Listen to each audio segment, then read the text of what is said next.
দেখেছো এবং তোমার ভালো লেগেছে এটা বলার জন্য, মঞ্চে বলার জন্য।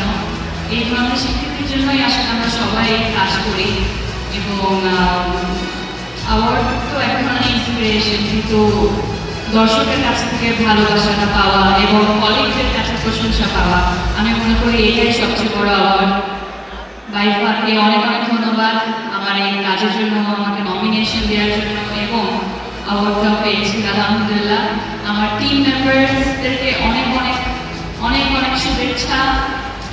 আমার ডিরেক্টর শঙ্কর দাশগুপ্ত এখানে নেই, তবে আমি আমার এই অ্যাওয়ার্ড আমার পুরো প্রিয় মালকের টিমকে ডেডিকেট করতে চাই। Thank you so much for having me. Thank you বাইফা once again and thank you to all of my fans and supporters. Thank you so much. অনেক অনেক ধন্যবাদ।